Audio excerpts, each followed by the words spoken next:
সমুদ্রের পানিতে তোমার মংটার লাশ ভাসছে। কে আমার শত্রু? ঢাকাই সিনেমার খলনায়ক বলতে যে কজন আছে তাদের মধ্যে অন্যতম অভিনেতা আহমেদ শরীফ। ৮০ ও ৯০ দশকে রূপালী পর্দার দুষ্টু চরিত্র বলতে তার কথাই ভাবত সবাই। অনেক সিনেমাই ব্যবসা সফল হয়েছে পর্দায় তার উপস্থিতির জন্যই। তবে অনেকদিন অভিনয়ে দেখা যাচ্ছে না এই বর্ষিয়ান অভিনেতাকে। জানা গেছে বর্তমানে নিউ ইয়র্কে স্থায়ীভাবে পরিবার নিয়ে বসবাস করছেন এই অভিনেতা। আড়ালে চলে গেলেও সামাজিক যোগাযোগ মাধ্যম ফেসবুকে সক্রিয় তিনি। ফেসবুকে নিজের নানান আপডেট দেন, তার অভিনীত সিনেমার দৃশ্য বর্ণনা নিয়ে স্মৃতিচারণ করেন। ভক্ত অনুরাগীদের সঙ্গে এভাবেই যুক্ত থাকেন এই অভিনেতা। স্বাধীনের সাথে জিনুগের বিয়ের ব্যাপারে আমি কথা বলতে চাই। জি ভাইজান। আহমেদ শরীফ বাংলাদেশের চলচ্চিত্রে খলনায়ক চরিত্রে অভিনয় করে তিনি সুনাম কুড়িয়েছেন।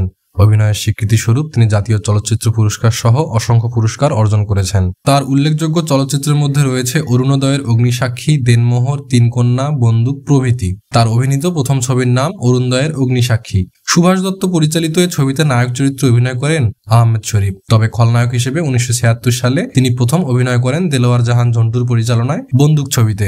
চলচ্চিত্রে অভিনয়ের পাশাপাশি দেশবরেণ্য অভিনেতা আহমেদ শরীফ টেলিভিশনের জন্য কিছু নাটক টেলিফিল্ম নির্মাণ করেন।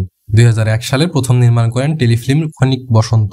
২০০৩ সালে বাংলাদেশ টেলিভিশনের জন্য তিনি নির্মাণ করেন নাটক ফুল ফুটে ফুল ঝরে। দীর্ঘ ৮ বছর পর নাদের খানের প্রযোজনা ও রচনায় হাস্যরসাত্মক গল্পের এই নাটকের নাম মাইরের উপর ওষুধ নাই। ১৯৮৪ সালে বাংলাদেশ চলচ্চিত্র শিল্পী সমিতির প্রতিষ্ঠার সময় প্রথম সম্পাদক ছিলেন আহমেদ শরীফ। এরপর আরো ২ মেয়াদে সাধারণ সম্পাদক এবং ৪ মেয়াদে সভাপতির দায়িত্ব পালন করেন গুণী এই অভিনেতা। কুষ্টিয়ার সম্ভ্রান্ত ঐতিহ্যবাহী আহমেদ পরিবারে পিতামাতার কোল আলোকিত করে ১৯৪৩ সালের ১২ই আগস্ট তিনি জন্মগ্রহণ করেন। আহমেদ শরীফ ঢাকাই সিনেমায় দাপটের সঙ্গে অভিনয় জীবনে ৫০ বছর পার করেছেন।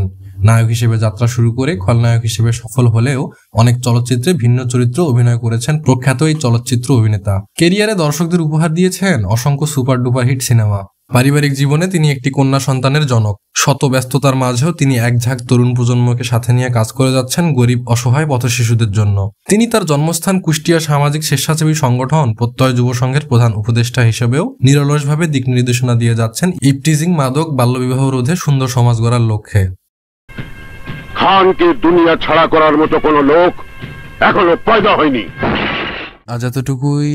ততক্ষণ পর্যন্ত ভালো থাকবেন, সুস্থ থাকবেন। লাইক, কমেন্ট, শেয়ার ও সাবস্ক্রাইব করে পাশে থাকবেন।